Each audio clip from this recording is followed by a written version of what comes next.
All right, so on Tuesday I mentioned that you have this table here, and in Calc 1 you learned how to take the derivative of inverse trig functions, and so you always have an integration formula. Once you know a derivative, you can turn it around and create an integration formula. And so we were at this stage, and I said, oh, well, we have the derivative over here, y prime is dy dx. When you have dy dx, you want your independent variable to be bx. You want it to be x.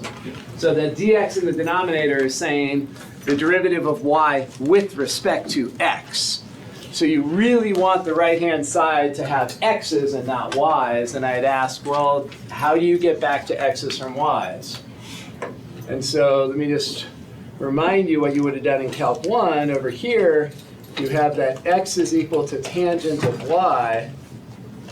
And this is the key on getting back to x from y. If you were to square both sides here, you have x squared equals tangent squared. And you have a Pythagorean identity that says that tangent squared is equal to secant squared minus 1.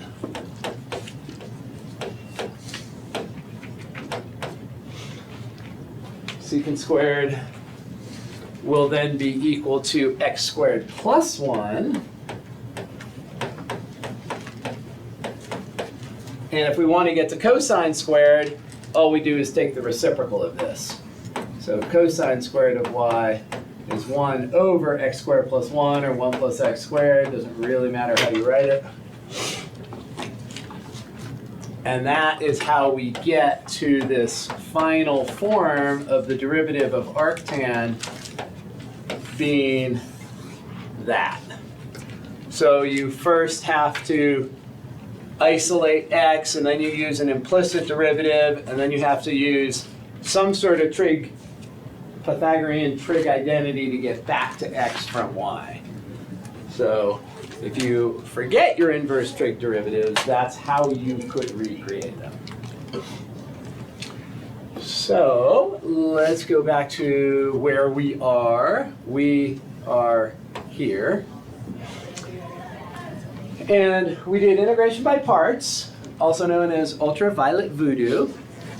And sometimes you have to do integration by parts more than once in the same problem. And so we call that repeated integration by parts. I had it on the other night.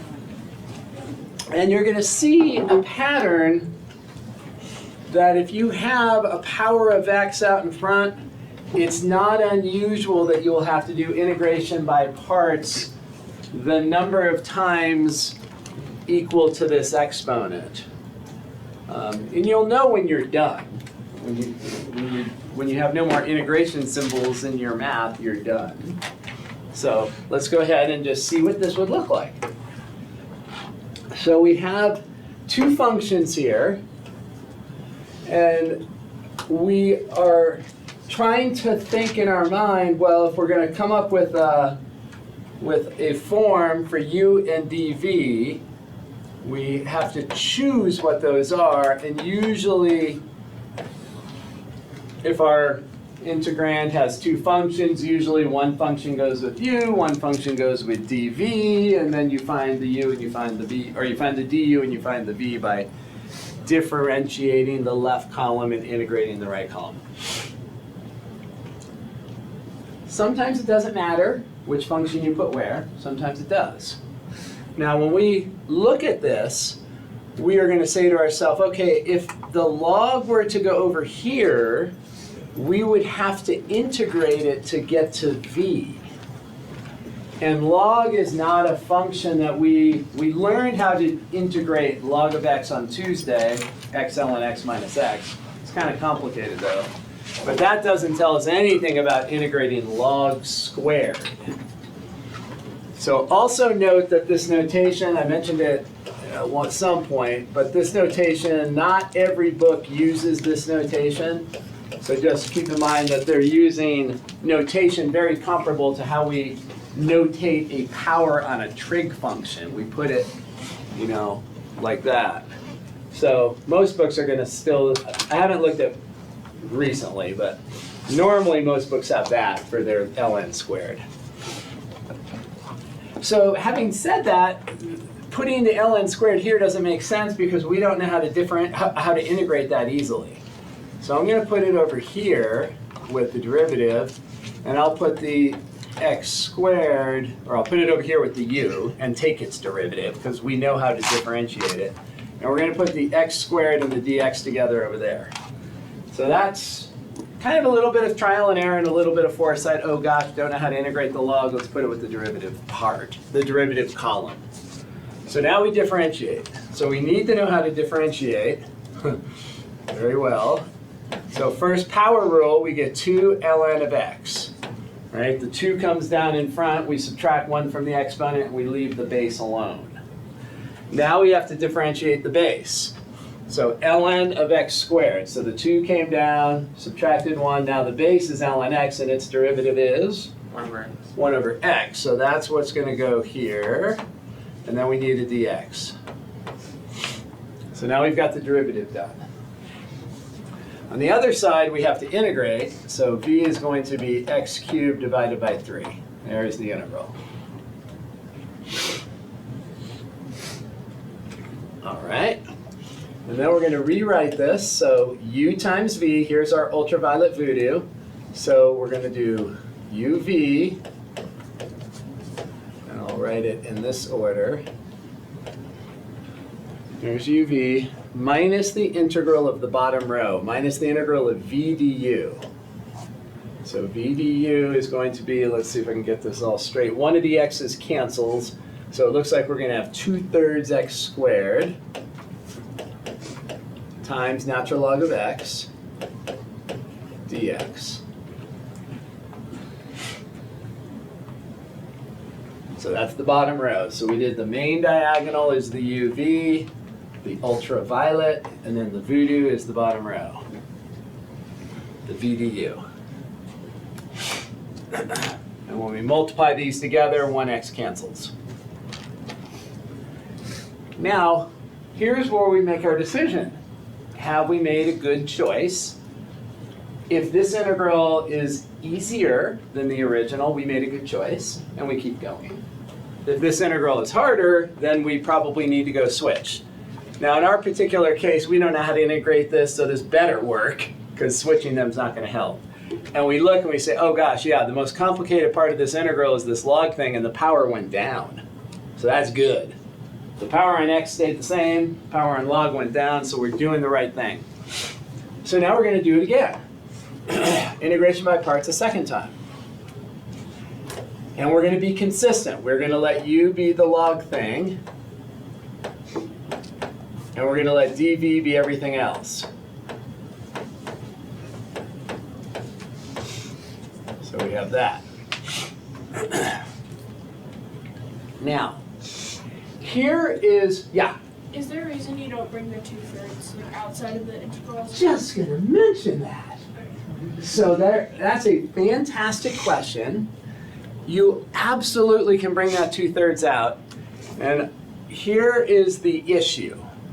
So when we do integration by parts, we get this multi-term expression. We get the ultraviolet voodoo, uv minus integral of v du. So if you factor a constant out to the front, you've got to put in big brackets so that you can put that uv minus integral of v du in, and then you're going to have to distribute it anyway. Right? So this piece right here is going to get turned into a uv minus integral of v du, and any coefficient is going to have to be distributed. So right now, we have just that minus sign out there. That minus will have to be distributed. And my recommendation, if you can remember it, of course you're all good at distributing, but you have to put the big brackets and make sure you do it. So another possibility is actually this. You can make, let's see what color I should use here. So you could make this positive right here and push the minus in so that you have this. I'm going to change that color too, just to. That way, that plus out in front, you have nothing to distribute once you do the new uv minus integral of v du. That's actually going to be the simplest in terms of not making any mistakes with your signs. So if you can make that a plus, just plus 1, then you don't have anything to distribute to this new ultraviolet voodoo.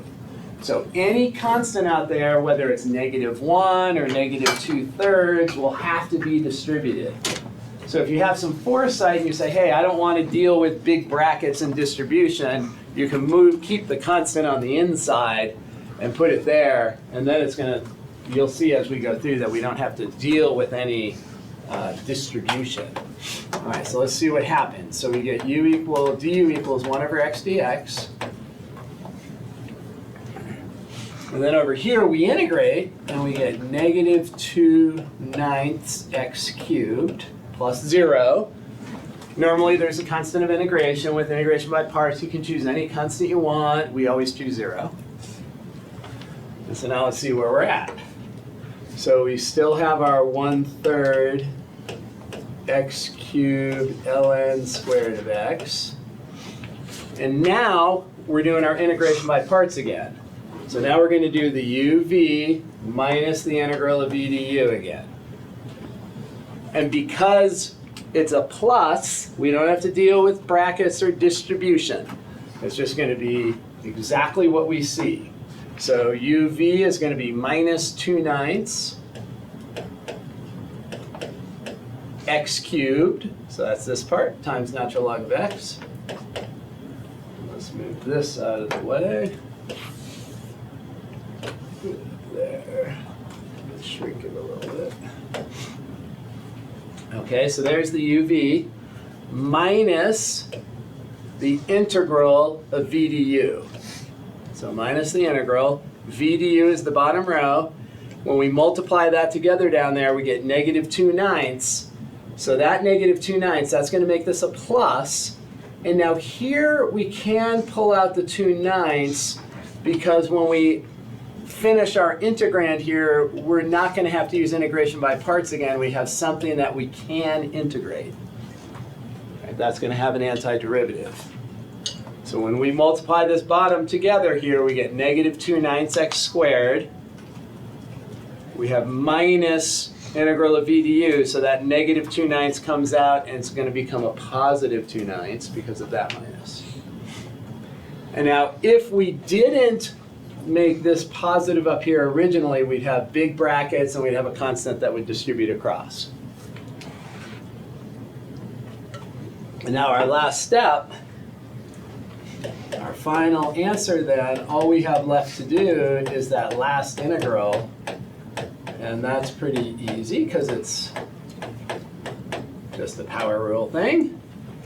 Add 1 to the exponent, we get x cubed, divide by 3, and we get 27. Plus constant of integration. So that'll be our antiderivative.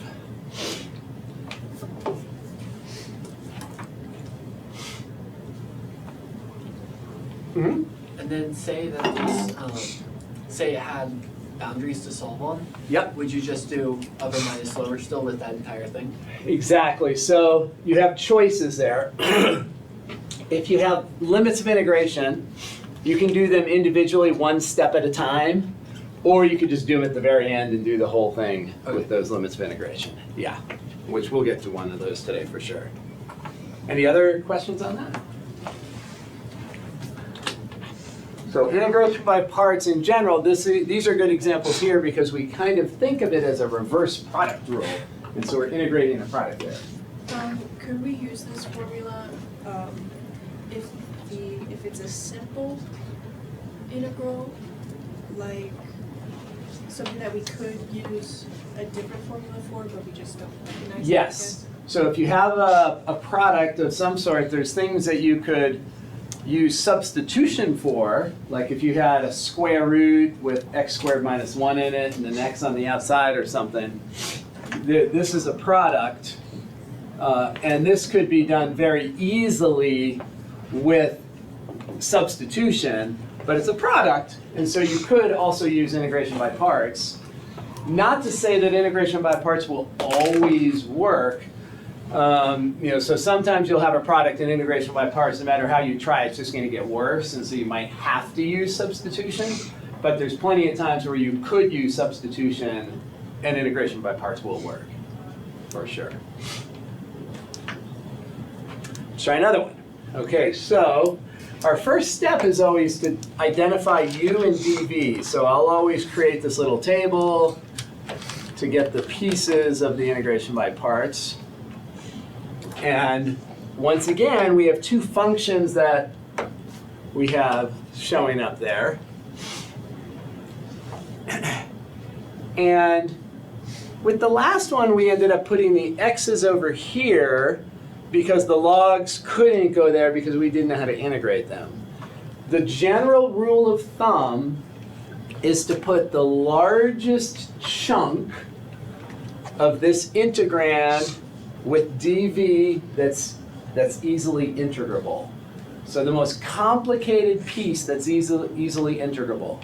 Certainly x squared is easily integrable, x cubed over 3. But this e to the 4x, that's a more complicated function than x squared. So we like to grab the most complicated part and put it with dv if we can. So can we integrate e to the 4x? Is that an easily integrable function? So that is easily integrable. It's itself divided by 4. Okay, so that works.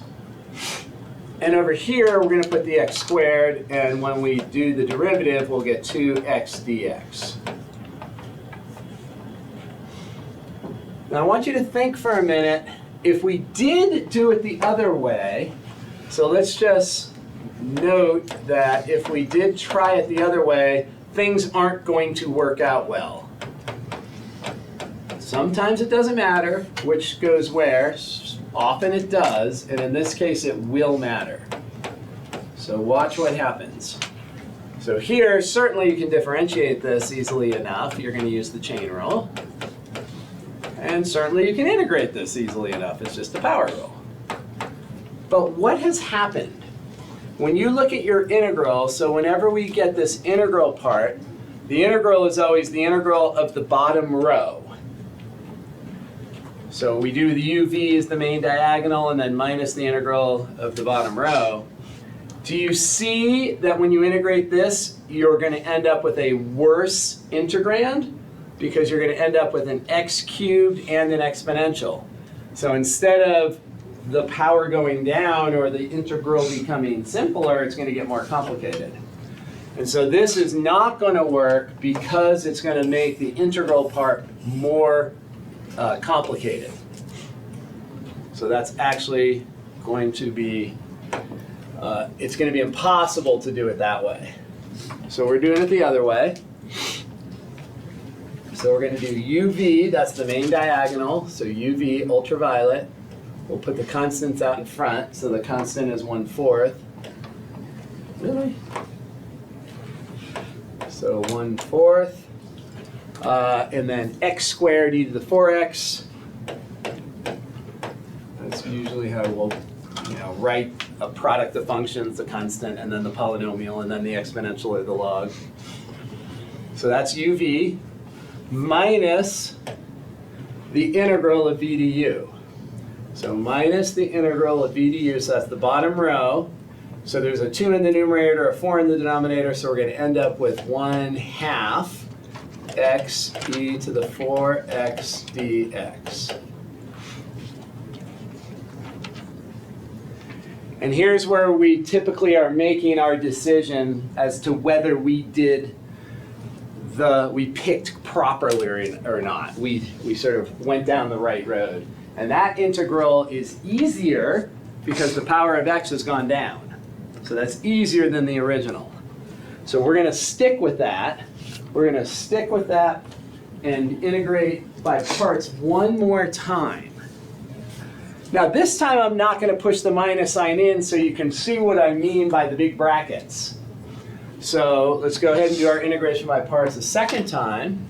And we want to be consistent. So if we let u be the polynomial originally, we want to stick with that model. Because if we don't, you're going to undo what you just did.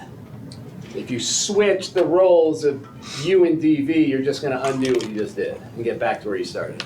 So we want to stick with this. Now I'm gonna let's even make it, no, let's just leave it like that. I was gonna say let's pull out the half, but you'll see the distribution with that minus sign. So let's let u be 1/2 x, and we'll let dv be e to the 4x times dx. So there's our integration by parts table.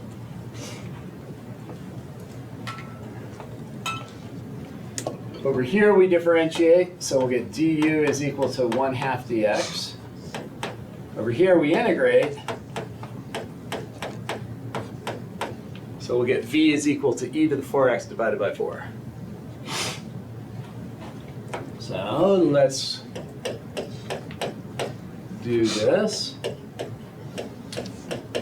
All right, so we have minus right there.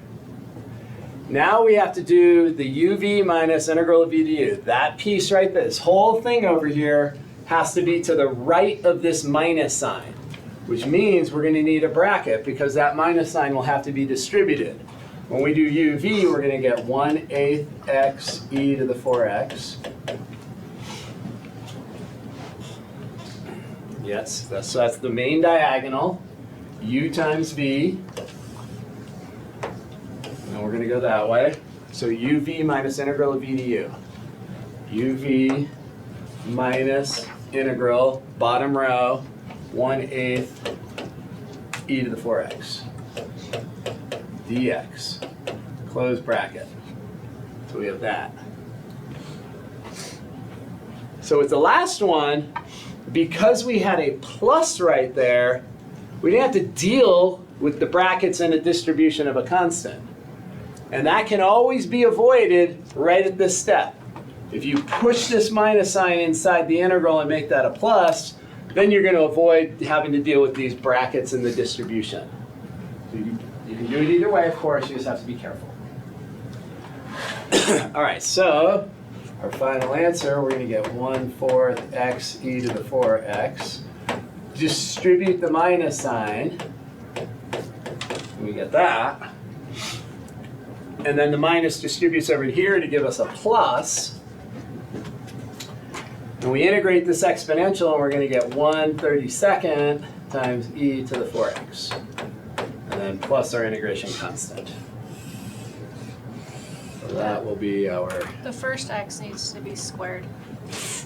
That first x is squared, and then it vanished. Then it just disappeared. Thank you. Don't be scared. Yeah, and we should be seeing that pattern. If we have a power of x, you're going to see it ratchet down. So x to the 2, x to the 1, x to the 0. Yeah, good call, good catch.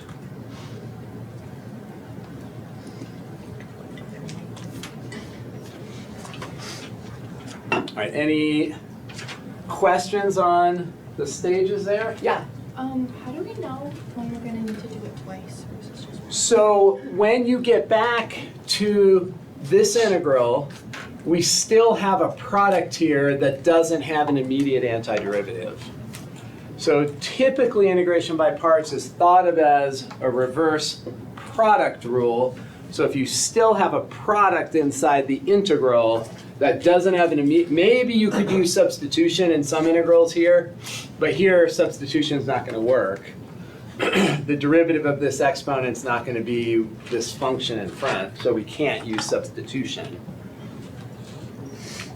So the bottom line is if you still have a product that you can't integrate immediately, then you need to go again. And you're going to see this pattern where the power on x was 2 and we had to do 2 integration by parts.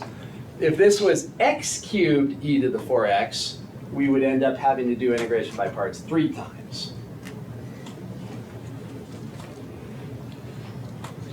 Just a quick question. So the second integration by parts, you said that we have to stick with what our choices were before. Is that good practice or we have to do that? You have to do that. If you don't, you're just going, if we were to put the polynomial over here and the exponential here, we would end up with the exact thing that we started with.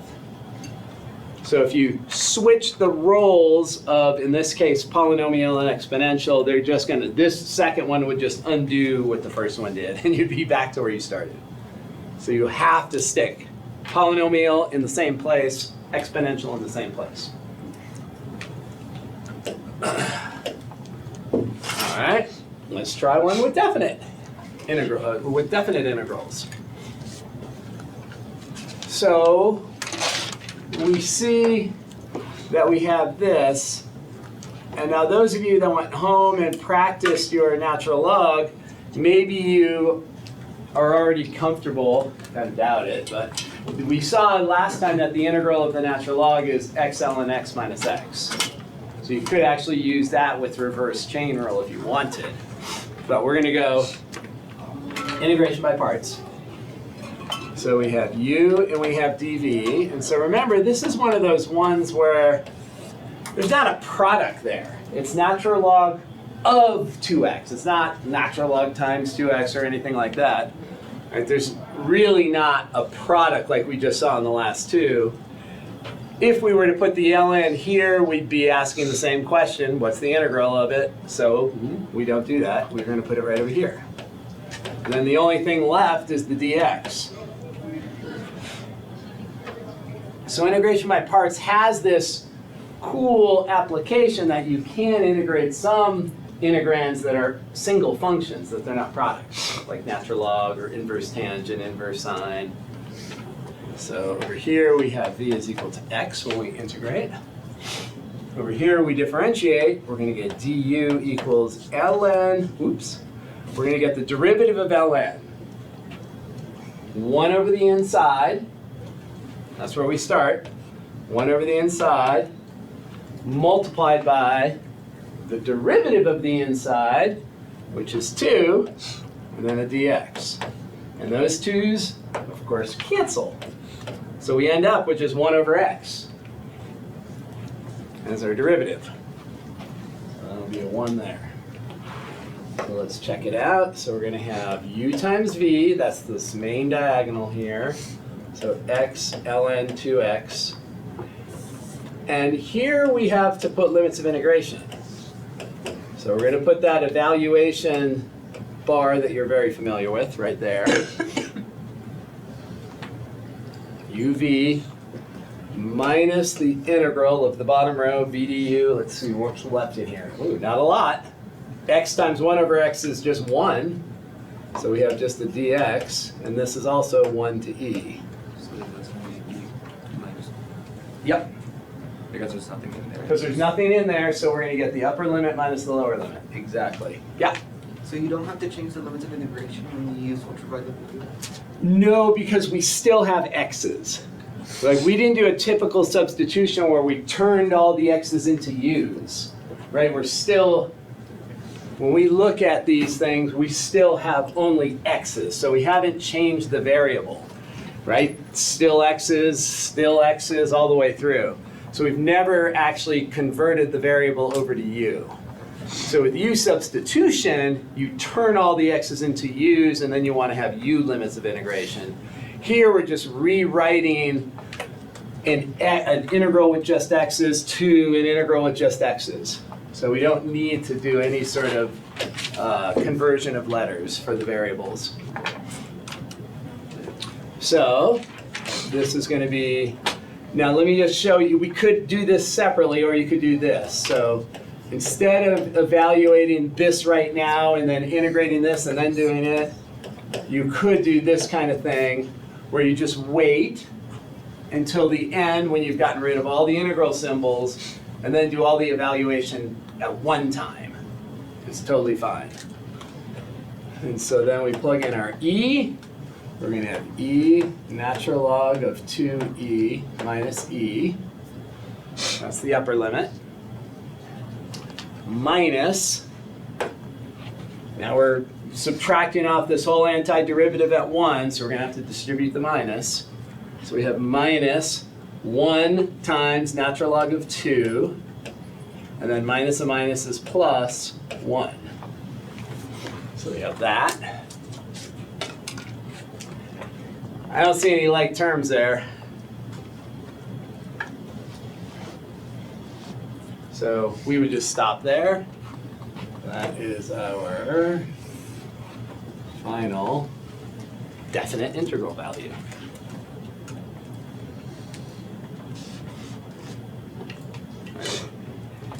Any part of that that? Any questions on it? Can you simplify natural log of 2e? So, this is a product. So you could use, there is a rule that says, what? If you have natural log of AB, what does that turn into? Natural log of A plus natural log of B. So we could actually, I would be totally fine with you leaving it like that on the test, but you could do this. Make this natural log of 2 plus natural log of E. And then minus E minus natural log of 2 plus 1. And then natural log of E turns into 1. So then we would distribute the E. So this is going to be E natural log of 2. That's 1. 1 times E is E, but then E minus E is 0. So you could do a little bit of simplification there. Yeah. I won't force that on the test, but yes, you could.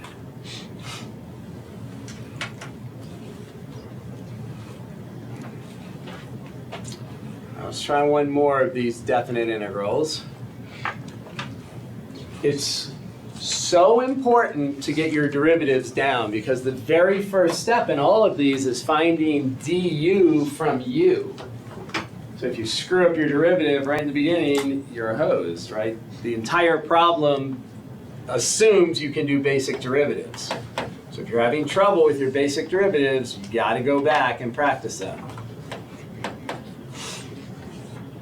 So let's take a peek here. I see a function there. That's one function, y. I see another function right next to it. This inverse tangent function right there. So two functions. Once again, we're sort of trying to say, what's the biggest piece we can put with the dv that's easily integrable? Well, we do not know how to integrate inverse tangent. You know how to differentiate it. You know the derivative of inverse tan. We know that the derivative of inverse tan, we have inverse tangent of x. Its derivative is 1 over 1 plus x squared. So you have that, but you don't know its integral. Not yet. And its integral is going to be a little more complicated than its derivative. So that means putting inverse tan with dv makes no sense because we don't know how to integrate it. So inverse tan is going to go over here with the u. We're going to put arctan of y squared right there. And then dv will be everything that's left, the y and the dy. That is going to go over here.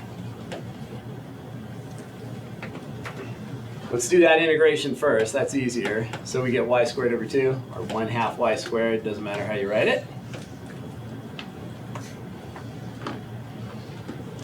Okay, derivative. We are going to take the derivative of inverse tangent.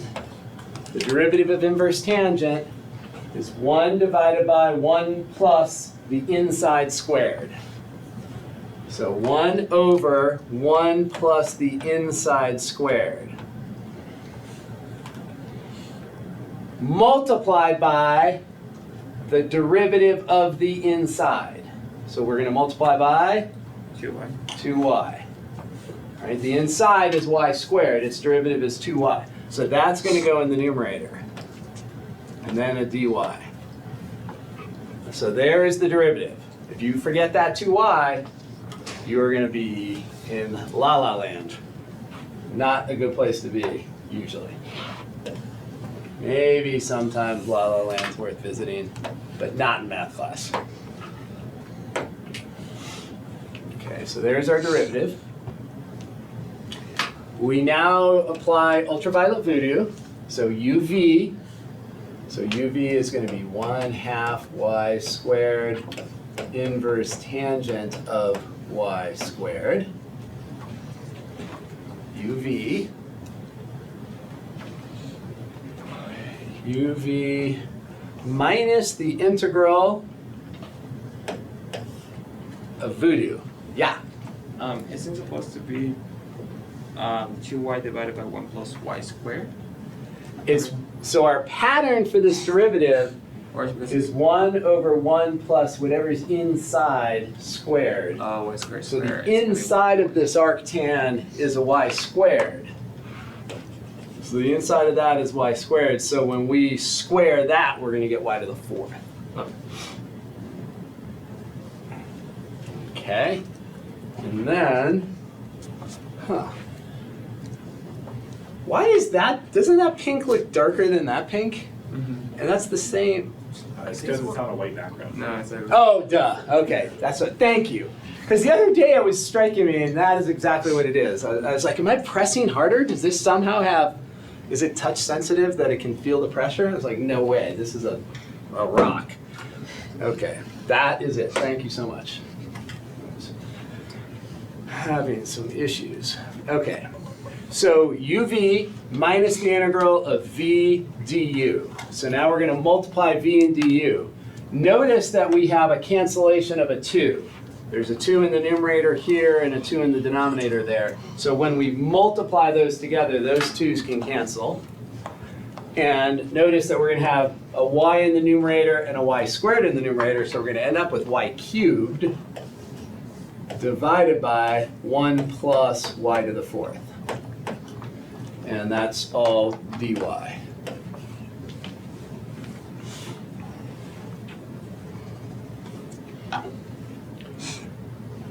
And now that new integral is in what form? Log form. Log form, or at least log-ish form. There's one little modification. Remember, an integral is in log form if the denominator's derivative is the numerator. That denominator, derivative of 1 is 0. Derivative of y to the 4th is 4y cubed. So we need to do our little fairy dust. Sprinkle 1. So if we multiply by 1, poof, now it's in log form. Now the derivative of this denominator is the numerator. We offset that 4 by dividing by 4. If we multiply the top by 4, multiply the bottom by 4 to preserve the equality. Now that it's in log form, we're golden.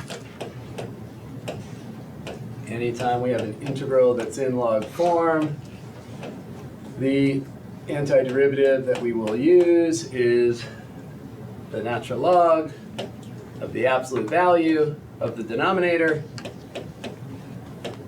You don't need the absolute value bars here because the denominator is always positive, but we can put them in, doesn't matter.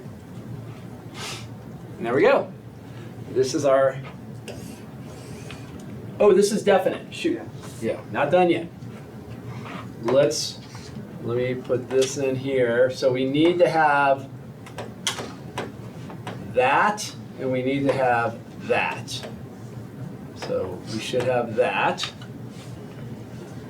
So we have limits of integration that this first function gets evaluated on, and then the same limits of integration.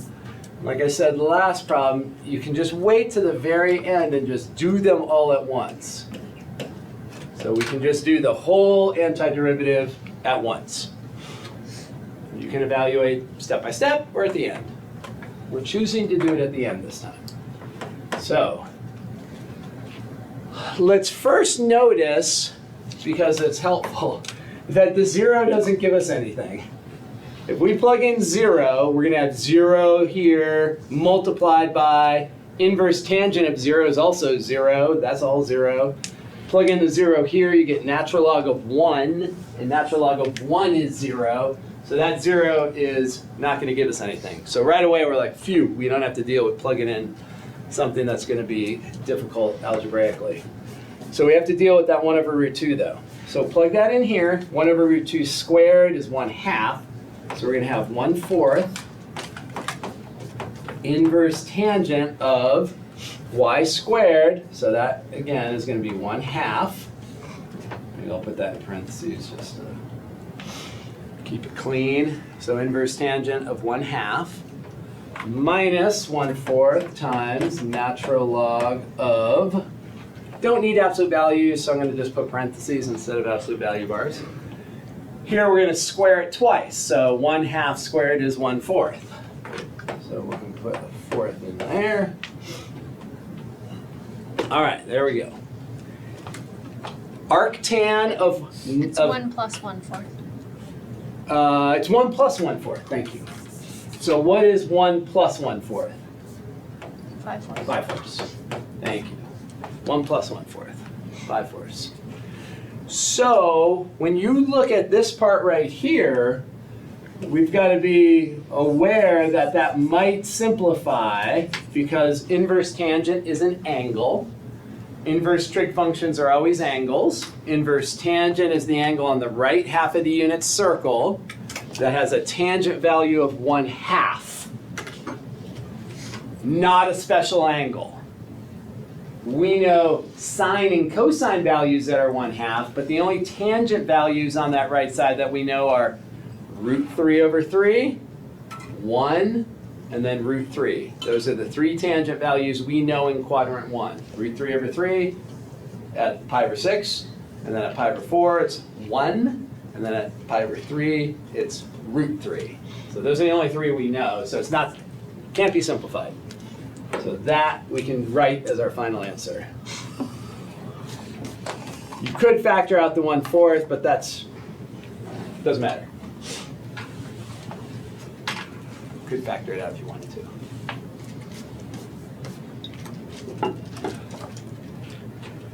So if you mess up this going from here to here, you're in deep trouble, because that's the very first step.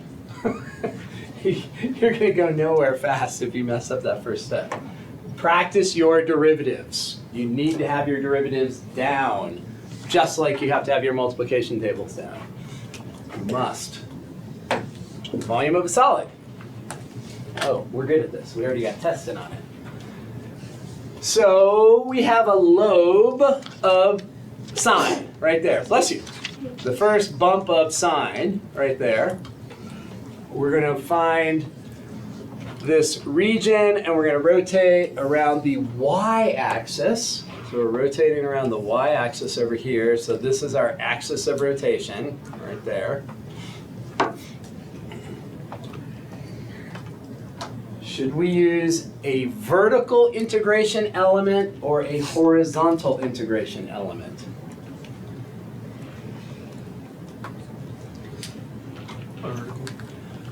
Vertical. We can put it anywhere we want. Using a horizontal integration element would be a nightmare. Right? If you draw it across like that, you would have to solve this for x. X would be the inverse sine of y, but it's the same curve on both sides, so you'd have to do some shifting of the inverse sine. You do not want to go there. No way. So vertical integration element, vertical rectangle, the thickness of it is a dx. Does this generate a washer, a disk, or a shell? Shell. Shell. Parallel, element parallel, when it rotates around, it's creating a cylinder. For a washer or a disk, it's got to be perpendicular. Washer with a gap, disk with the touches. So definitely a shell. And then we go to our generic basic geometry. The area of a shell or a cylinder is 2 pi RH. There's our generic formula for the area of a cylinder. Now we go to the picture and try to identify those things. So the radius is the distance to the axis of rotation. So right there, that is the radius, that distance. The height is the height of the element that we just drew, the green. So there are the pieces. We know with this vertical element that we are going to integrate with respect to x. Because the thickness of a vertical element is dx. That says we're integrating with respect to x. That means the r and the h must convert to x's. We need to turn those into x's so that we can integrate. What is r in terms of x? It's just x, right? This x represents the distance from the y-axis. Well, that's what r is. R is the distance from the y-axis over to that green element, that vertical rectangle. So we have 2 pi x. And then height? Yeah, it's the function. That's what this function measures. It measures the distance from the x-axis up to that curve. So there is our generic formula for the area of a shell as a function of x. Volume, we know, is the integral of area, so the 2 pi can come out in front. If we wanted to, sine x dx, and we're going 0 to pi, so we have that. We see that our integrand's a product that cannot be solved with substitution, so we immediately think integration by parts. Whenever we have a product that can't be done with substitution, integration by parts. Now I pulled out the 2 pi. So this is going to be another one of those things. You could leave the 2 pi in, and then you're not going to have to deal with brackets. If we put the 2 pi on the outside, we're going to have to deal with brackets. So let's leave it on the outside just so that we can see how all these things work, and you can try to develop a technique that works well for you. Okay, so our integration by parts table here, we see 2 functions. We see 2 functions. One's going to go with u, one's going to go with dv. Usually, the thing that works best is to take the most complicated function and throw it with dv as long as you can integrate it. Sine x is more complicated than x. So let's put it with dv. Can we integrate sine x? Yeah, we can. So let's do that.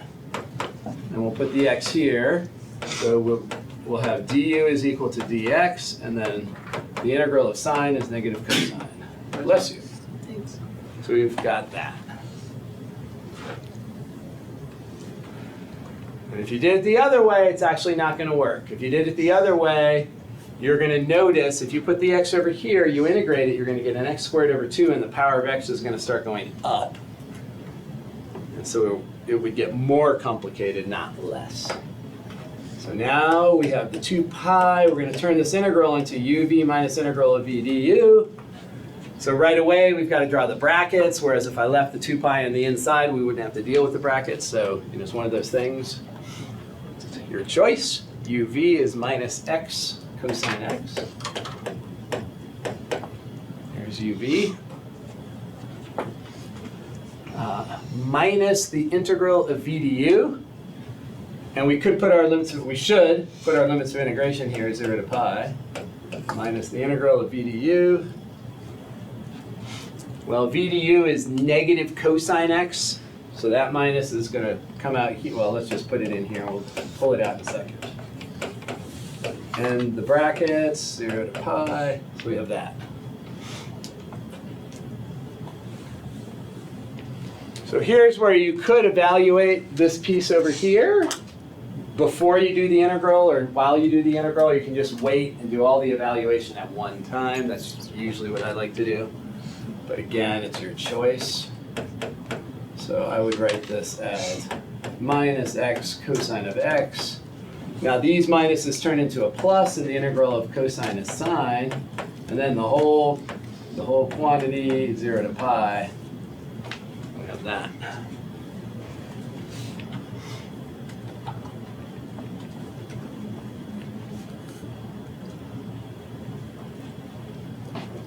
If you plug in the pi, or you plug in the 0 into this one, isn't that 0? Sine is the second coordinate.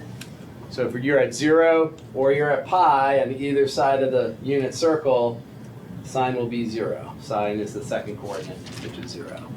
So that's not going to contribute anything, so we can kind of forget about that. You can also kind of forget about the 0, because if you plug in 0 here, 0 times anything is 0. So the only value that really matters is plugging in the pi. So we're going to get negative pi multiplied by cosine of pi, which is, cosine of pi, not 0, negative 1. So I'm going to keep that bracket because we're going to have to do a minus 1 in parentheses, bracket. So cosine of pi, pi puts us on this side of the unit circle over here. Cosine is negative 1 on the left side of the unit circle. So we end up with a final answer of 2 pi squared.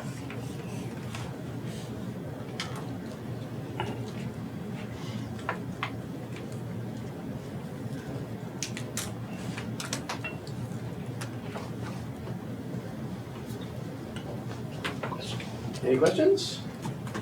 Any part of that you don't like? Integration by parts is cool because it's not that difficult and you can start to integrate some really cool looking functions. So I have a question. Yeah. So that answer, does it mean that it doesn't have a definite answer because pi is not a specific number? Well, okay. So pi is a very specific number. But it's too specific. It's just as specific as 2. So, right, it's a single point on the number line. The problem with it is that it's irrational. And so it's not rounded here. So what we usually prefer in math is to have an exact answer. So this is called exact. As soon as you type it into the calculator and you chop off some of the decimals or round or do whatever, then that's an approximate answer. So there's often a misconception that this is not exact because you're sort of thinking it's not exact because it goes forever. That's actually what makes it exact, is that it's going on forever. And then if you chop off a piece of it, the tail of it, then it's not exact anymore. Now you've approximated it. So we actually prefer this.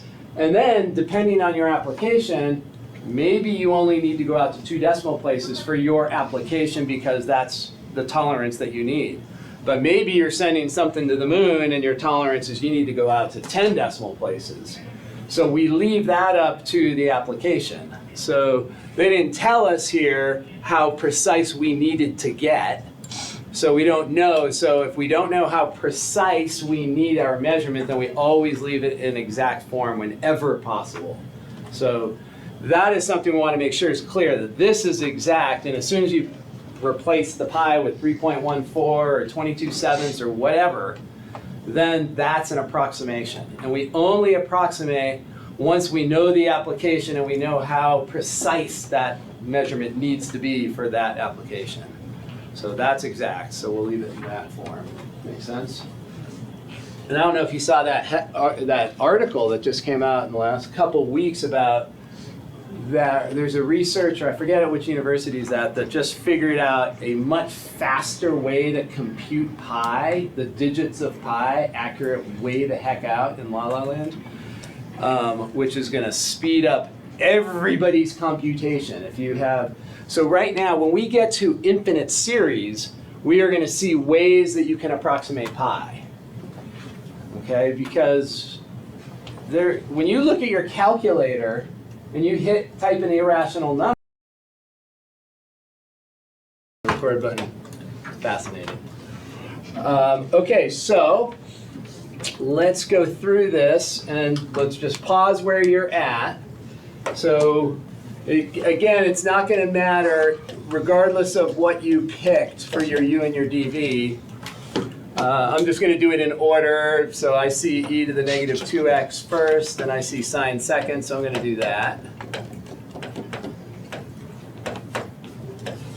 So the derivative of u with respect to x, we have to use the chain rule, and we're going to get negative 2 e to the negative 2x dx.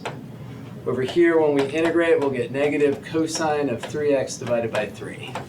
See?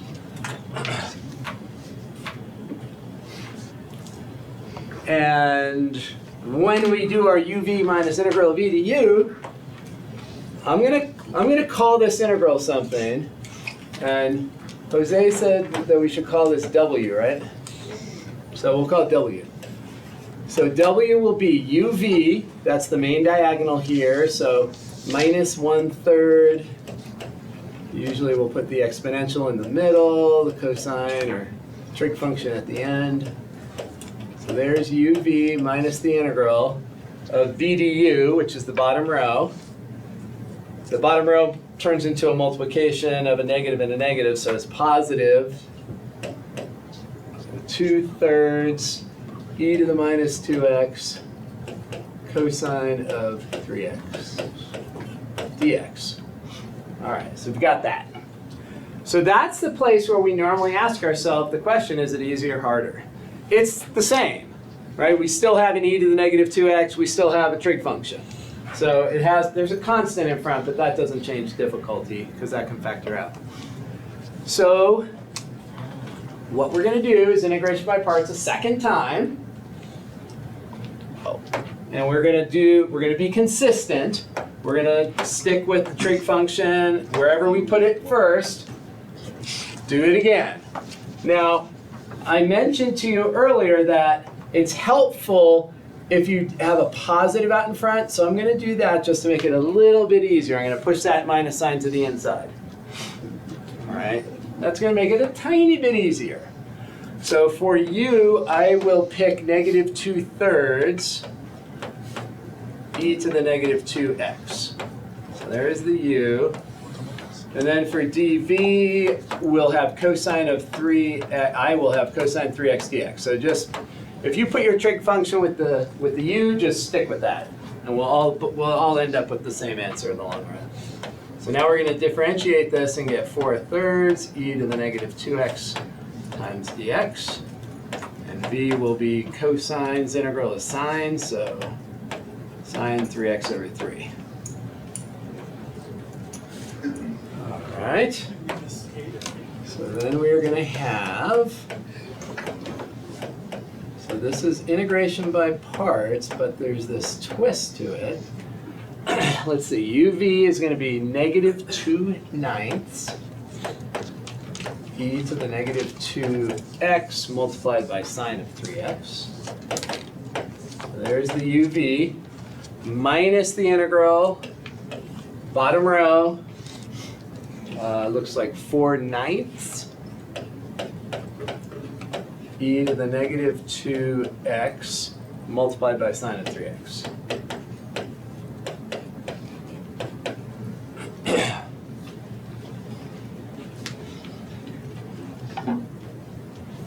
So w on the left,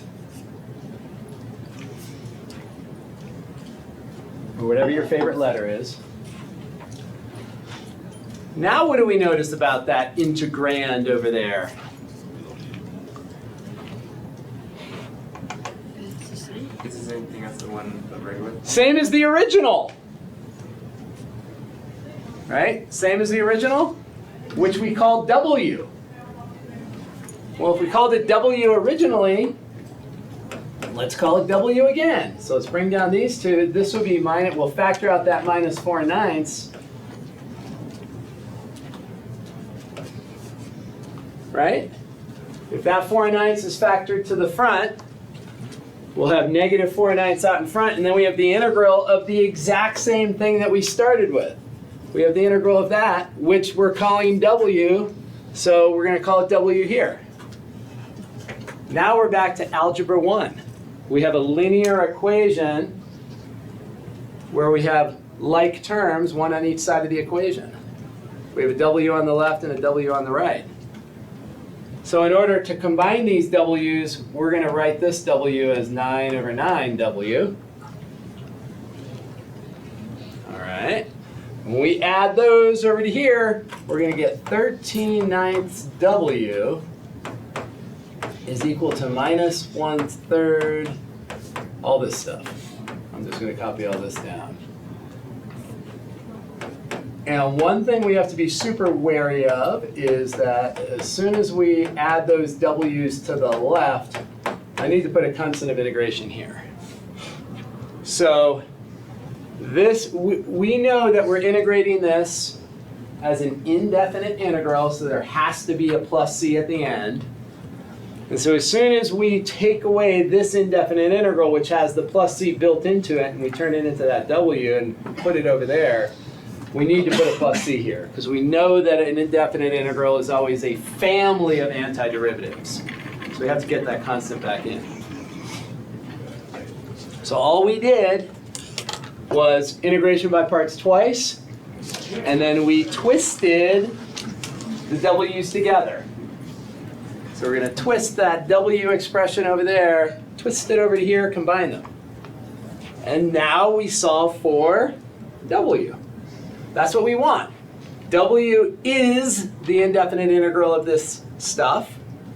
So if we can isolate w, we have now found the family of antiderivatives that we're asking for. So all we have to do is multiply both sides by 9/13. So therefore, our final answer, w equals, so we're going to multiply by 9/13 both sides. So 9/13 times the whole thing. So 9/13 times this, a 3 goes into 9 3 times, so we'll have 3/13, negative 3/13, e to the negative 2x cosine of 3x, minus, well, the 9's cancel there and we get 2/13.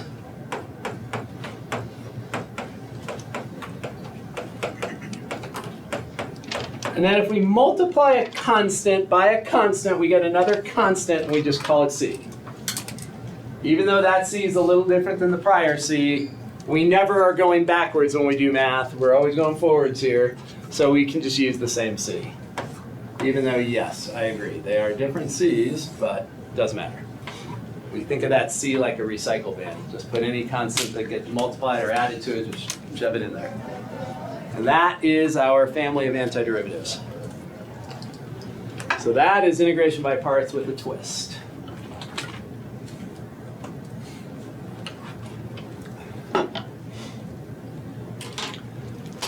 It's exceptionally, it's more difficult than it kind of should be when you have all these extra little coefficients. So I want you all to work this one where it's as bare bones as possible. Just e to the x and cosine x, no extra coefficients in there. Any questions on the other one? Ravel, question? I have a question. Yeah. Could you go over the minus 49w part? So we originally said that w is going to mean the indefinite integral of e to the negative 2x sine 3x.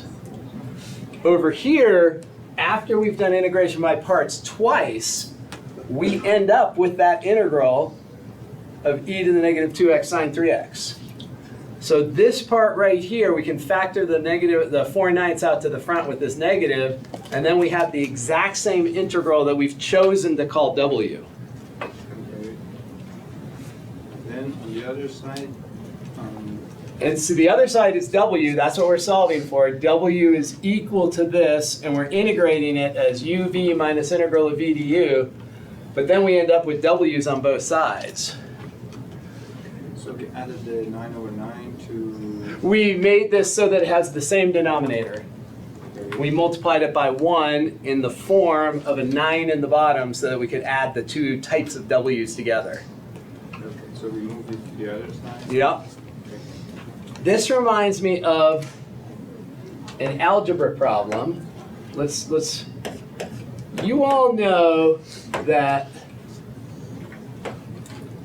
let's do one that we don't know instantaneously. So let's just suppose you have this. That's a rational number, right? 0.1 repeating is a rational number. Any rational number can be written as a ratio of integers. Does anybody know how to turn that into a ratio of integers? This is one of those things that you should learn in like algebra somewhere along the way. If you multiply both sides by 10, that decimal point is going to move over 1. And the decimal point really is addition. This could be rewritten as 1 plus 0.111, etc. But at this stage, isn't 0.1 repeating what we initially identified as x? So you can now rewrite this as 1 plus x. So now you have 10x equals 1 plus x. Now we're doing what we just talked about doing up there. We're going to combine the x's and get 9x equals 1, divide by 9, and now we have the integer form of that rational number, 0.1 repeating.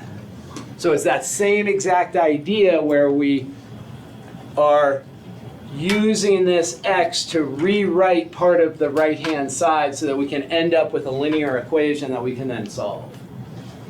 So it's that exact idea. How many people remembered how to do that? Not too many? Sexto grado.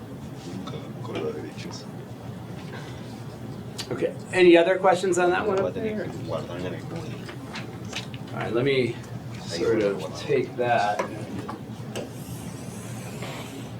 shrink it and move it out of the way.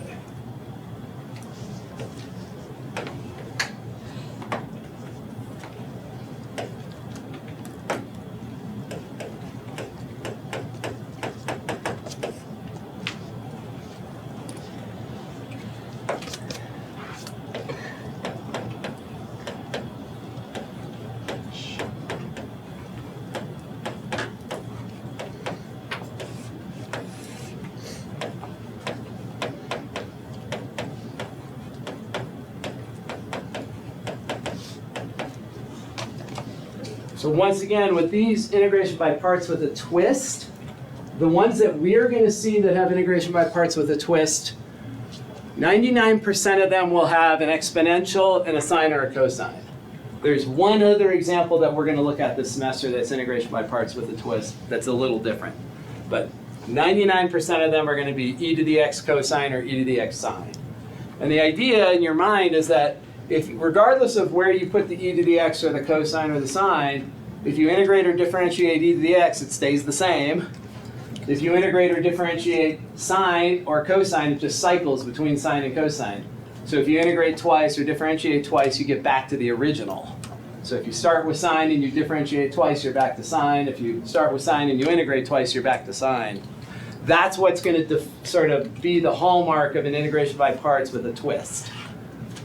So I'm going to do it this way. You could have picked your cosine to go with u instead. And it's easiest if you call this integral something. It's easiest to have a letter that you can then use for the algebra later on. So I'll call it w. So w will be uv, which is e to the x sine of x, minus the integral of v du, which is that. And there's where we say to ourselves, is it the same? Is it harder? Is it easier? And it's the same difficulty. We still have the e to the x, we still have a trig function. And that's also something that is a hallmark of integration by parts with a twist, that you don't get an easier or harder integral, you get one that's comparable. So now we're going to do integration by parts a second time, and we've got to be consistent again. We want to stick with, if I start with the exponential in u, then I want to finish with it. So then the du will be e to the x dx. And for dv, I'm going to pick sine of x dx, and integrating sine gives minus cosine. So then, here's our interesting step. Now remember this minus out in front, we could have pulled it in, but we've got to remember it's got to be distributed here. So we have the uv. uv is negative, so when I distribute this minus to the uv, it makes it positive e to the x cosine x. All right. And then we're going to subtract off the integral of v du. But this minus is being distributed, so we're going to add the integral of v du. And we look at the integral of v du, and it happens to be negative, so we're going to end up with a negative in front.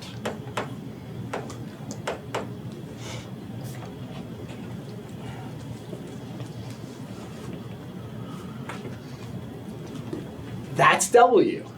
Right? The integral of e to the x cosine x is w. So we have W on the left, we have now, those are the same, minus W on the right. It's exactly negative W. So if we add that to the left, we're going to have 2W equals, let's get back to our terms here. And as soon as we move that over to the left, we need to have a constant of integration here. And then we divide by 2. So our final answer is W equals 1/2 e to the x sine x plus 1/2 e to the x cosine x. And if you divide a constant by 2, it's just another constant. We'll just call it C. So that will be our final answer. So integration by parts with a twist.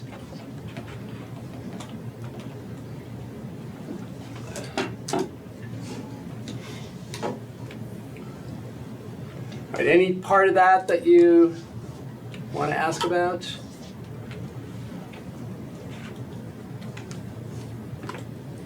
So repeated integration by parts, we only have to do it 2 times with a twist because it gets back to what we originally started with.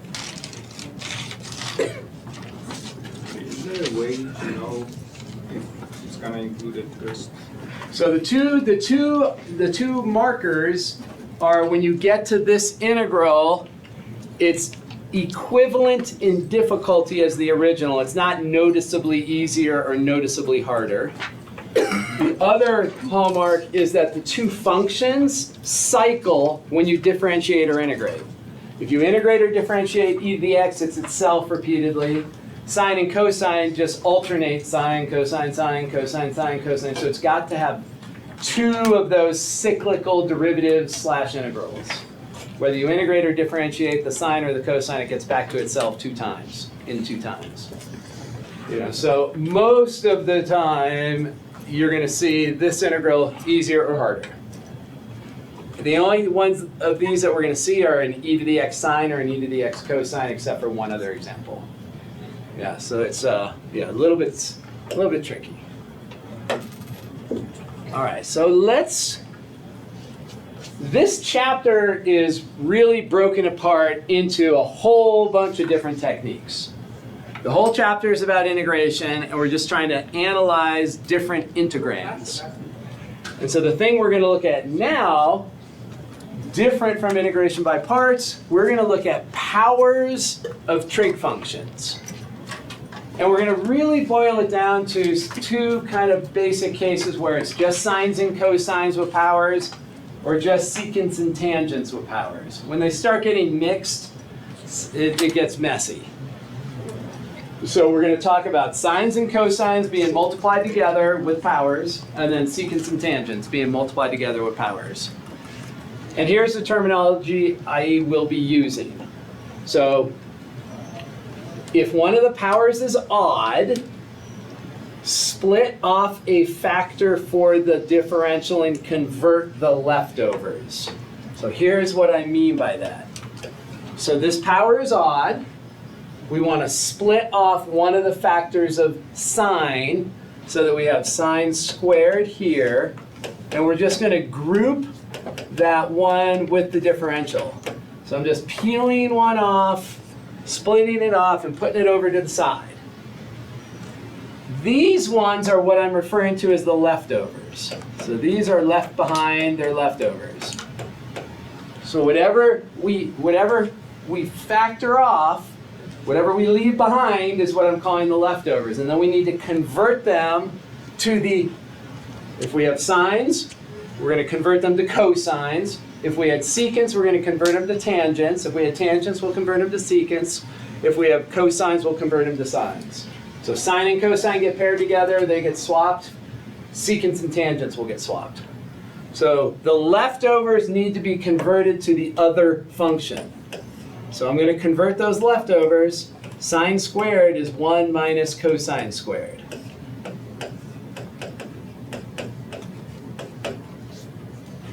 So we peeled one off and converted the leftovers. That's how I'll refer to it. Peel one off, convert the leftovers. Now u substitution is beautiful. If we let u be cosine of x, du is minus sine of x dx. So minus du is sine x dx. So that one that we peel off, our goal, we peel it off and put it over with the differential. Our goal is to let u be the function that will have derivative equal to what we peeled off. So whatever we peel off, we stick it over there, and we're hoping to let u equal something that will have that as its derivative. And watch how this unfolds so nicely. This is going to be 1 minus u squared du. And then we have to put a minus out in front because it's minus du. So this will become minus parentheses. We integrate, and we'll get what we get, plus c. And then we have to convert back to the original variable. So we're going to end up with minus cosine of x plus 1/3 cosine cubed of x plus c. So that will be our final answer.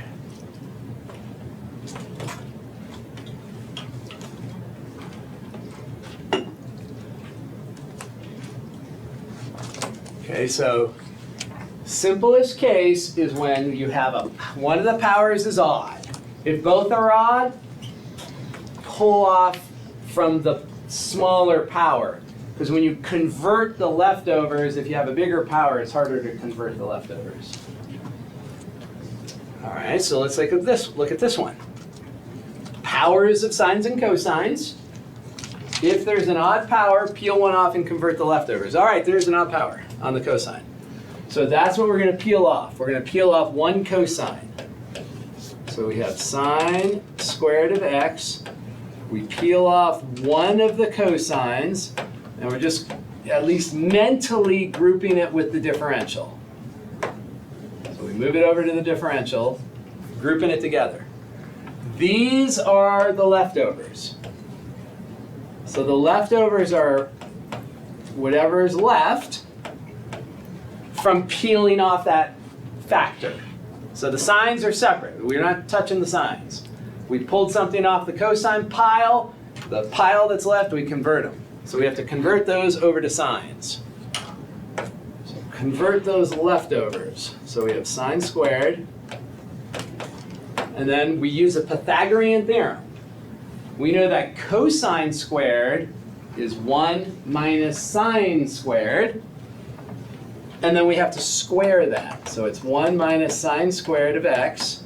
That's cosine squared. We want cosine to the 4th, so we're going to square that. And then we have sitting over here, floating around, hanging out with the differential, is that one that we peeled off. And now we're golden again. If we let u be sine, the derivative of sine is cosine, which is what we have waiting over there. Right, so whatever we peel off, we're hoping to let u equal whatever has it as its derivative. Whatever the derivative, we want to let u be the function that has derivative equal to the one we peeled off. So here we are going to let u equal sine of x. So that du will be cosine of x dx. So that gives us something that's pretty easy to integrate. We get u squared, 1 minus u squared, quantity squared, multiplied by du. And now we just have a polynomial. Once we multiply it all out, it's just a polynomial. So let's multiply it out. This will be 1 minus 2u squared plus u to the 4th du.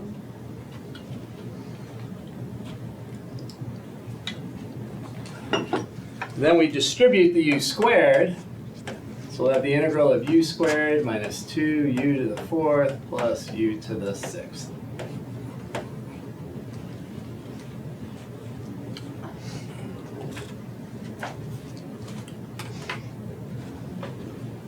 And the integrals here are always going to be pretty easy because we'll have powers of u. So we'll integrate using the power rule for each of these. So there is our antiderivative in terms of u.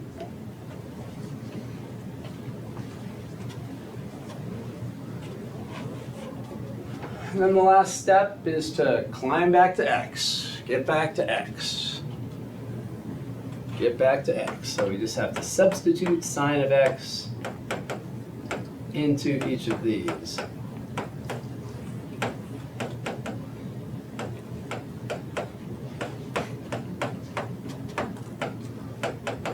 And we got it.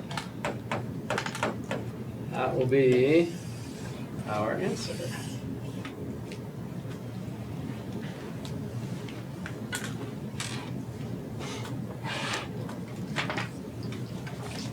So odd power, pull one off, convert the leftovers, if there's an odd power. Now we've already done the even powers. If we have sine squared or cosine squared, how did we integrate those? We had sine squared or cosine squared. What did we do? The power reduction. We power reduce it, right? We use the power reduction identities and then we integrate it. And that's what we will do. If both of them have even powers, you're just going to reduce the powers down. So if you have sine squared and cosine squared, you do a power reduction for both of them. And if you still end up with, say, a cosine squared of 2x, then you power reduce that down. So if everything's even, you just go through this power reduction thing all the way down to 1, which is a pain, but that's how you would do it. So let's take a look at tangents and secants. So sines and cosines are a little simpler to conceptualize. You've got the odd power, you pull the one off, and you convert the leftovers. Like, that's fairly easy to conceptualize. Secants and tangents are a little more complicated, but the idea is similar. We have two cases, though, unfortunately. Instead of just having the odd thing that we really are focused on, we have two different options here. We have a fork in the road. So if the power on secant is even, we're going to split off a secant squared for the differential. So and remember, our basic strategy was whatever we pulled off, we're going to let u be a function that's derivative is equal to what we pulled off. So if we pull off secant squared, what do we want to let u equal? Tangent, because the derivative of tangent is secant squared. This one is already set up. We don't really have to do anything. Just in our mind, we're saying, oh, there's an even power on secant, so we're going to pull off a secant squared and think of it as attached to the differential. And then we're going to convert any leftover secants, but there are no leftover secants. If it was secant to the 4th, we pull 2 off and then convert the 2 that were left over. Here, we pull 2 over to the differential, there's none left. Right? So we don't have to do any converting. So if there were extra secants, we would convert them to tangents. Now we are good to go here if we let u be tangent. So if we let u be tangent, du is secant squared. Derivative of tangent is secant squared. So this becomes nothing more than u squared du for the integrand.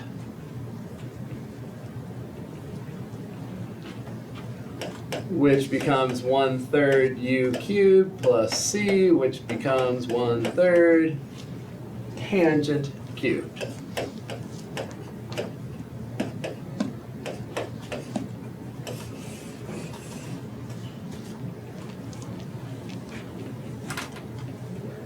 Okay, so if the power on secant is even, we pull off a pair, and then let u be tangent.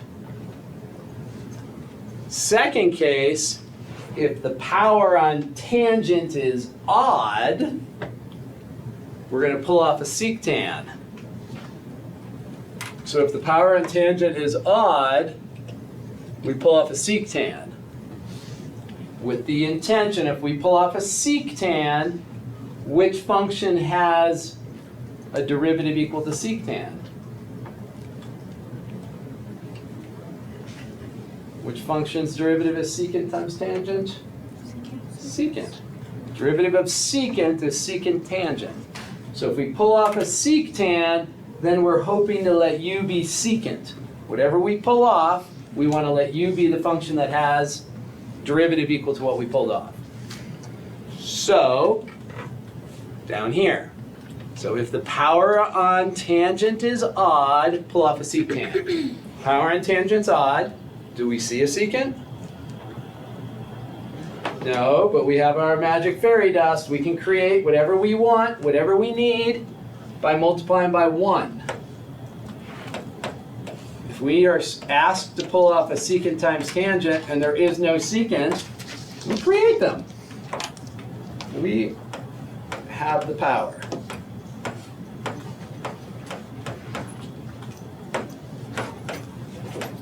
Right? We can multiply by 1. Now we can pull off a secant. So same idea. We're pulling off a secant. So when we pull off a secant, we're going to be left with tangent squared of x. We're going to have a secant in the denominator. We're pulling off a secant to at least mentally group it with the differential. You don't need to use parentheses or anything. You're sort of pairing it off, thinking about it, floating over there.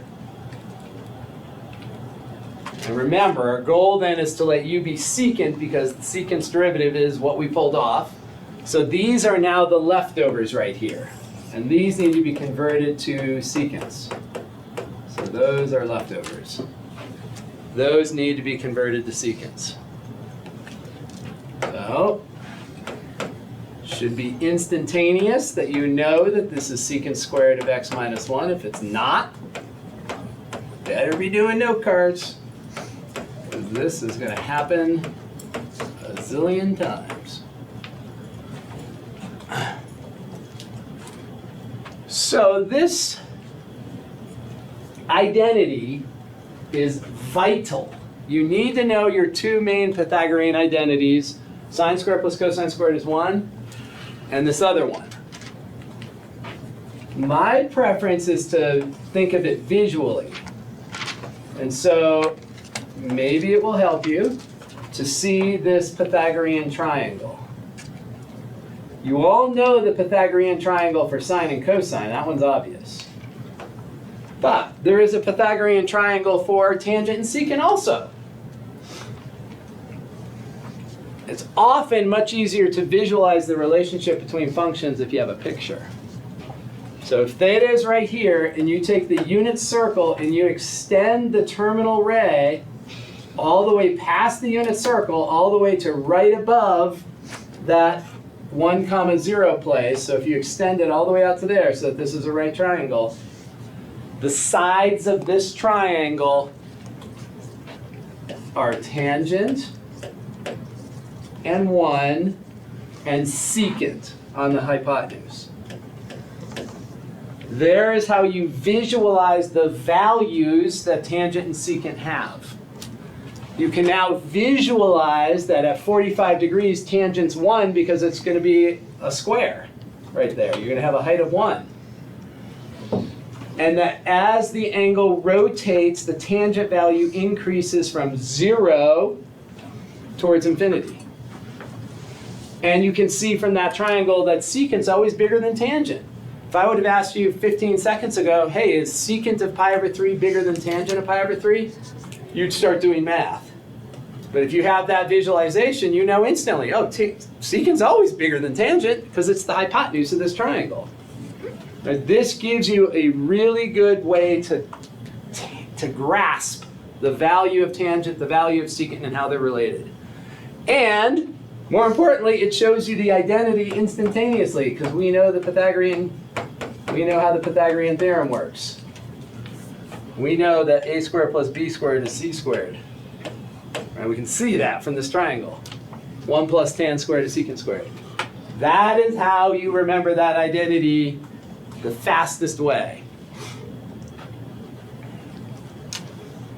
So, and we were replacing tan squared, so we isolated tan squared, so we subtracted 1. All right. We are going to let u be secant. If we let u be secant of x, then du is secant tangent. Perfect. That's why we converted the tangents to secants. So we are going to end up with u squared minus 1 divided by u du.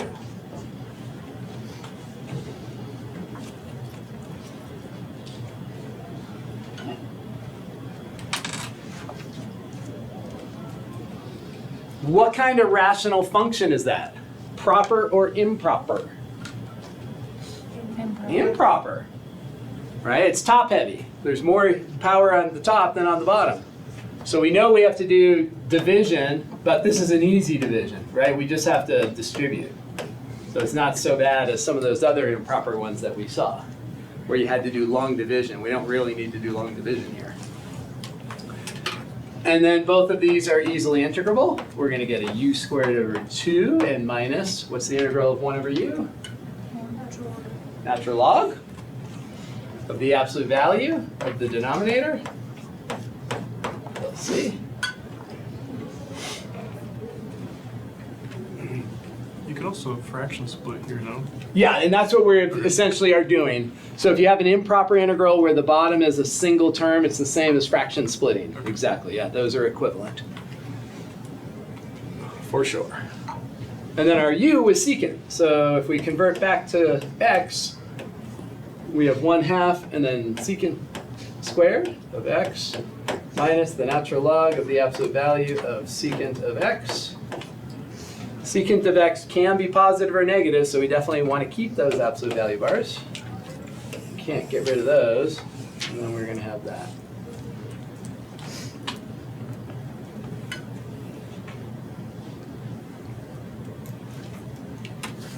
So, those are the cases where tangent is odd or secant is even.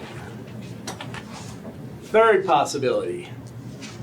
If the power on secant is odd and the power on tangent is even, then you can't use either of these two techniques. Then it just sort of depends. One of the things that usually works is to convert the tangents with the Pythagorean theorem to secants and get into a whole big secant integral. So if the powers, if they're not what we need them to be, if neither one of them is what we need them to be, then use a Pythagorean theorem to take the even one and convert it over. So that can be a little bit messy. Can definitely be a little bit messy. So let's look at that one. All right, so you all try that top one up there. Tan to the 9, secant to the 4th. So think about it for a second. Does it match either of the first two special cases? Both of them. It matches both of them. Right? Secant has an even power and tangent has an odd power. So which way should you do it? Which of them would have less leftovers to convert? So if you have secant even, you pull off two secants, a pair of secants, then your leftovers would be secant squared, which will convert with a single Pythagorean theorem. Secant squared is tan squared plus 1. If you pulled off a sectan, how many tangents would you be left with? 8. So you'd have to convert, get a tangent squared, and then raise it to the 4th power. So you want to pull the secants off and convert the secants to tangents. That's going to be your best bet. So go ahead and do that. So pull off a pair of secants and convert the leftovers. convert those leftovers.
Let me know if you're stuck converting or anything. I definitely recommend memorizing that little picture over there. That's going to help a lot.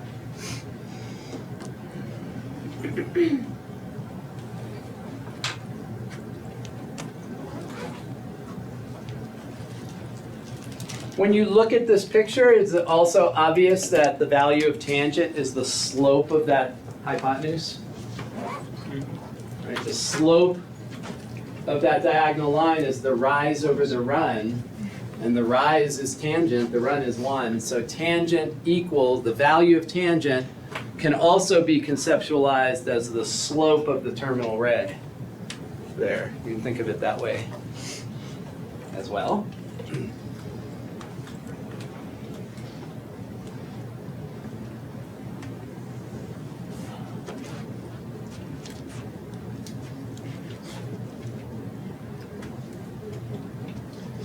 Pulling these off, you're left with those. You're actually going to let, so when you pull off secant squared, you want to let u tangent, because the derivative of tangent is going to be secant squared. So whatever you're going to pull off and put with the derivative, with the differential, you want to let u be the function that has that quantity as its differential. That's its derivative. That, exactly. D theta. Did you already get an answer? D theta, D theta, D theta. We'll see. Math whiz.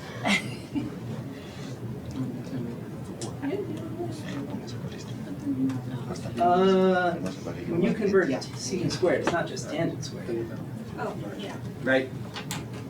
You have some extra math in there. Pero, eso es algo. Some extra math.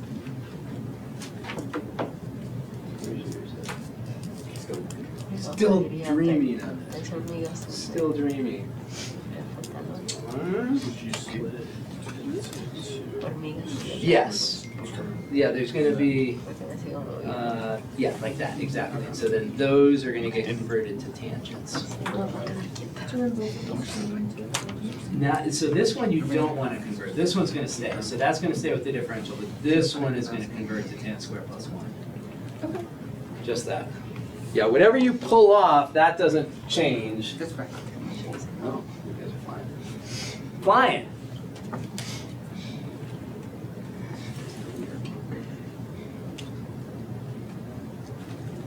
What does that say? It was secant, but then I forgot that the Pythagorean is. Yes, you're on the right track. It looks a little blurry, but Is this really I had using X's 20? in there. a u squared of x? Yeah, so I crossed them out. Yeah, You you, don't need that. yeah. Yeah. How's yours going to tell? I guess I did. It's not going either. Where is it going? Not yet?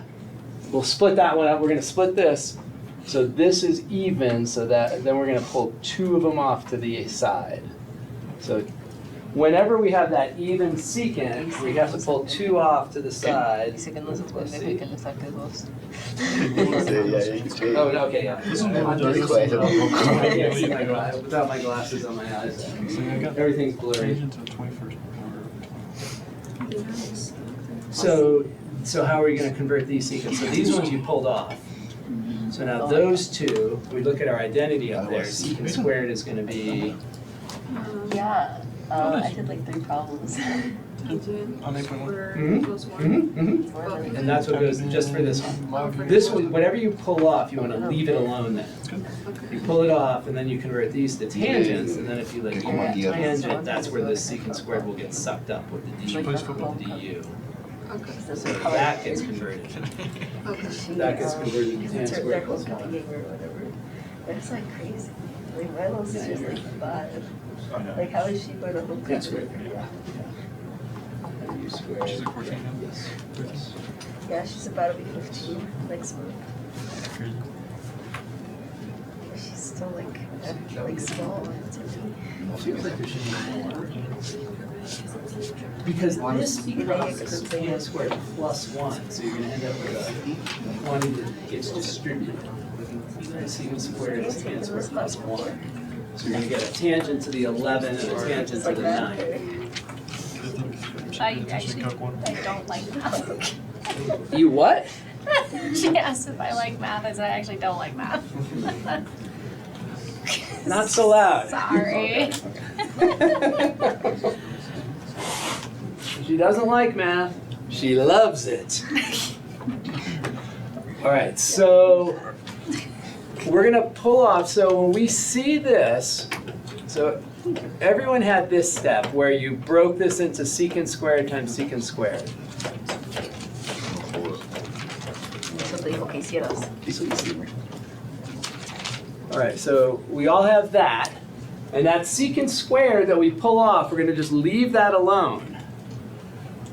This right here, the secants, these are left behind. These are the ones that we're calling the leftovers. So these ones are left over.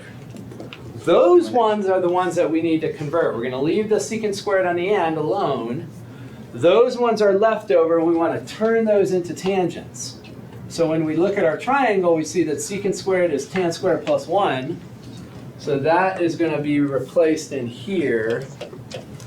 So we still have our tangent to the 9th, and then this becomes tangent squared of theta plus 1, and we leave these secants alone out here. And right now we can do our substitution next. So now we have tangents in front, and we know the derivative of tangent is secant squared. So this is going to get sucked up as soon as we take the derivative of tangent. So we're going to let u be tangent.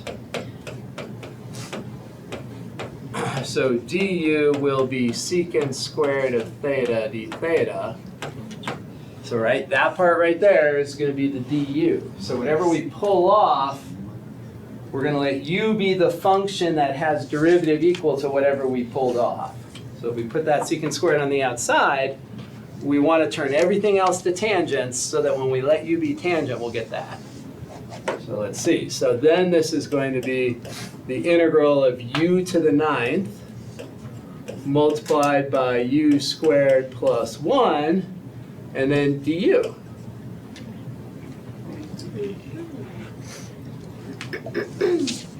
And if we distribute that u to the 9th, we'll get u to the 11th plus u to the 9th du. And if we integrate, we'll get 1/12 u to the 12 plus 1/10 u to the 10 plus c.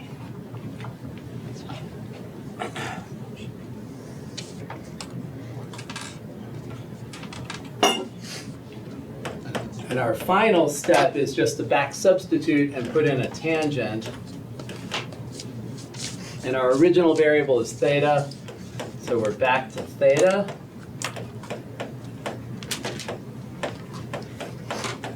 And that'll be our final answer.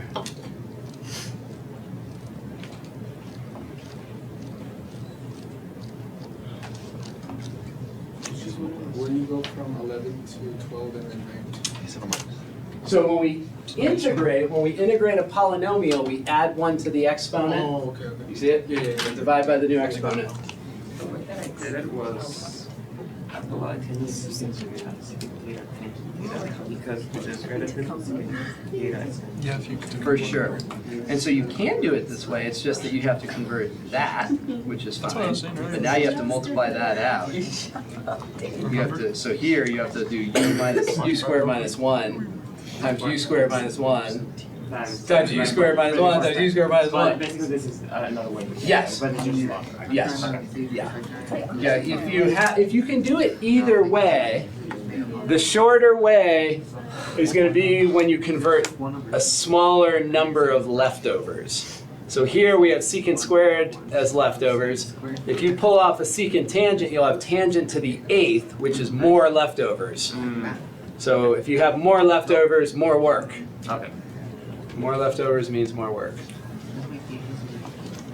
Okay, how about this next one? So that -2 is an even number, but that's not what we mean in this context. When we say if the power on secant is even, we mean a positive even number. Because these secants are really living in the denominator, aren't they? So this is really tangent cubed over secant squared. So we can't pull off any secants and have them be with the differential. Because those secants are really in the denominator. So we can't treat this like an even power. So we have to go with tangent being an odd power. And what are we supposed to pull off when tangent is an odd power? A secant times tangent. And so what we're going to need to do is use our powerful skills of multiplying by 1. That's our superpower. We can always multiply by 1. So now go ahead and see if you can finish this one. So now we've got a tangent to the odd power. So pull off your secant times tangent and see if you can get it to work. And if you're pulling off a tangent, you're converting the left. These are going to give you leftovers. You're going to have a tan squared, which will be your leftovers. Those tans are going to have to be turned into secants. So see if you can convert that one properly.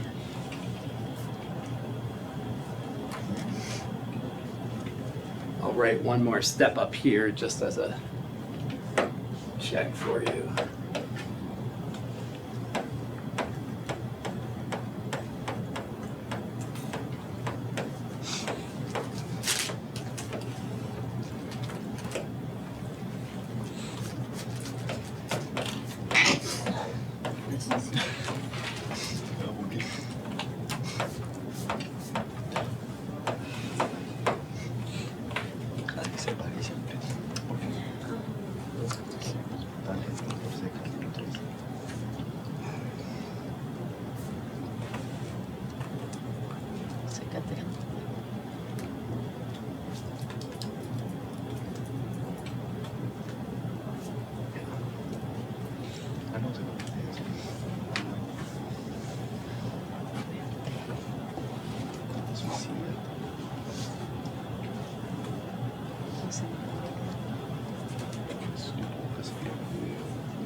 Each time you're like integrating, you're like double. Close. Good picture. So tan squared is going to be the hypotenuse squared minus 1. So it's secant squared minus 1. Yeah. No.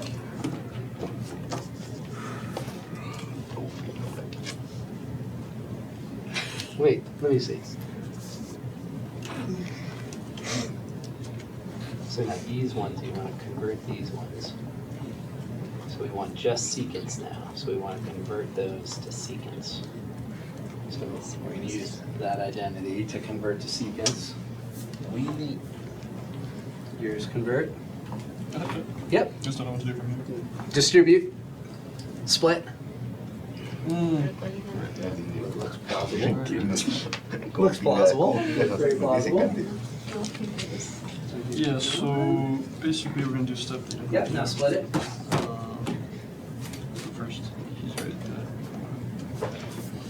Split your fraction when you get to the end. Say I don't know how to do substitution. Slower than usual over here. Are you going to be? Takes a minute. Takes a minute. So this is what we want to convert. So our focus was on tangent having an odd power, so we pulled off this quantity with the tangent in it. So these are leftovers. So we want to convert those to secants. You do du over So we can also think to ourselves that the function that has this as its derivative is secant, right? The derivative of secant is secant times tangent. So we want everything over here to be secant, so when we let u be secant, then this will all turn into u. So we need to convert those I to can't walk through. secants. Oh. And so then we use that identity up there, tan squared, And then you secant squared minus 1. dx over. Sec squared minus 1. You want to isolate du by itself because or not du. I guess it's not dx. Because we want to Looks kill like this you're- part in our equation. Basically, that's when we'll always start doing u substitution instead of doing this whole thing. So you Move it up to the top. d theta. All right, so Just d theta. So we're going to convert this quantity of tan squared over to secants. So we look over at our picture.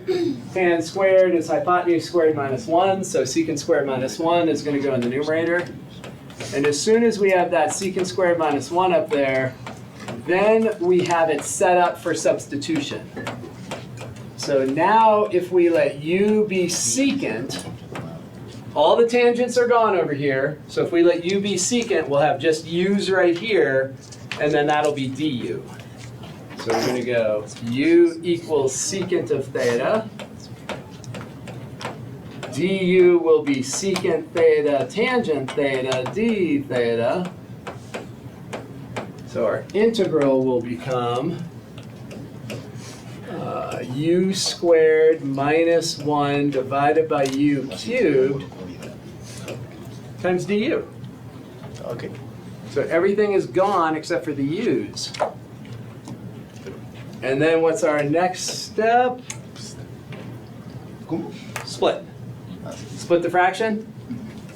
So if we split the fraction, we'll end up with 1 over u, and then that. And those can both be integrated with the power rule once we move the u's to the upstairs on the right one. So let's rewrite this. So that one we can integrate to a natural log. This one we want to write like that. On the test, would you be fine if we had converted it back at the top up there? 100%. Okay. Yeah, definitely. And then this will be ln absolute u. We add 1 to this exponent, and we get u to the negative 2. U to the negative 2 is going to be 1 over u squared. U to the negative 2 divided by negative 2 is going to make that a plus, and it's going to put a 2 in the denominator. So we'll have that. And then our final step is to convert back to secant. So secant of theta is what we let u equal, so we just have to convert these over to secants.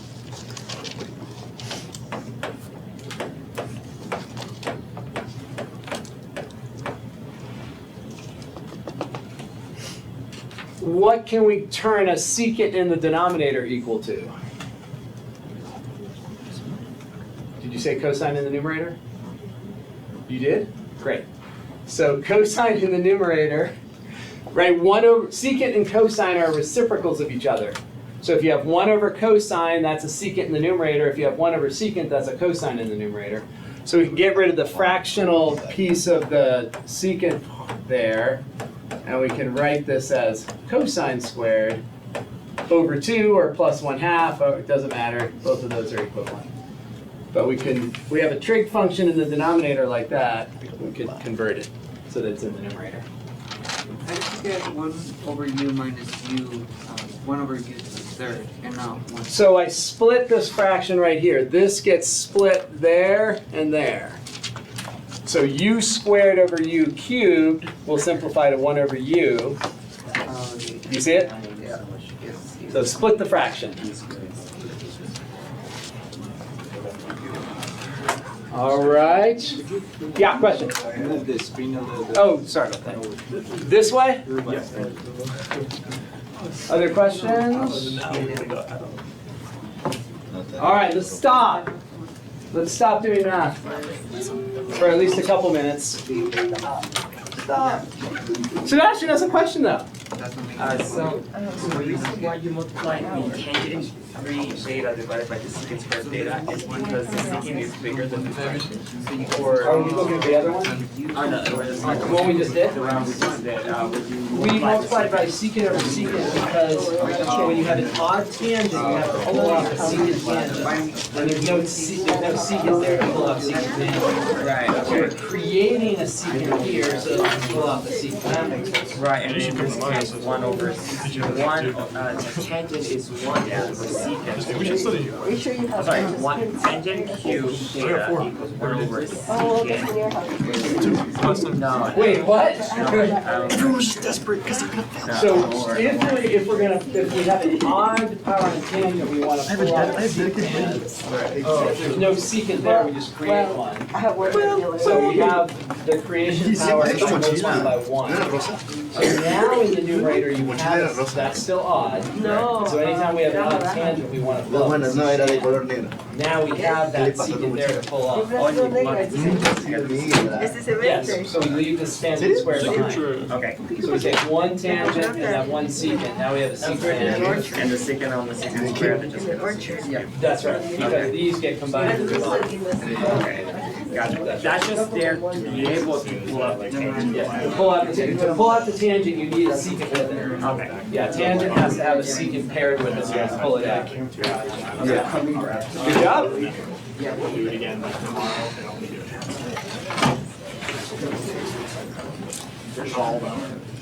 it. You have so many, you are so close. For the Your test. It's like you have some good steps and then you just do something crazy. yeah, I guess for some reason, again, like that's something that I work on. It's just overthinking stuff. That is the problem, because I read more with you and I said, you did things on the test that I know you know. Right. Bring the cat. I just hope that this the whole thing that's going on for my life is not bringing me down. Yeah, And it's not going to. Figure it out. You're gonna get. again, I just for this test, if I do what I need to do for this one, which is basically just study a little bit more, do more practice problems. That's That one, and then just do it for the other tests, so then the final I can get a Yeah. better one. Then I should be fine. Yeah, we want, so when you're practicing before you come in, so those practice tests that are up there, the other two from the last 2 semesters, you should be working those in isolation, give yourself, 2 hours, Right. and don't look at any notes. The last piece of your studying should be to practice the testing situation so you can sort of, because it's really easy when you're studying to have a false sense of security. Oh, I know this, I know this, I know that. But you really want to try to model the testing situation so that it's exactly what you're going to experience. Yeah. Because then you kind of figure out what you're going to forget. Mm-hmm. And the ones on the practice tests were basically the same thing, just different numbers. Different numbers, different functions, Different same functions. format. Yeah. Yeah, same format. Yeah, because I've been like studying basically for everything that I haven't been focused on the ones that might actually show up on the practice test in the actual test. Just because like I want to get a knowledge of everything, so then I would prepare for any other questions that you might get during the test. Yeah. In reality, I just could have just used the practice test and then just practice those on every single ones of different functions. So then that way, when it shows up, I can just go to the basics. Exactly. You just want to boom, pull out the katana, Yeah. chop it up. I should learn how to finish problems. properly. Yeah, That's my biggest yeah, issue. finish it off. Yeah. Go to the end, simplify. Add the plus Don't, C. don't leave it as square root of Dude, 4. the plus C on Calc 1 was the problem. And then there's you.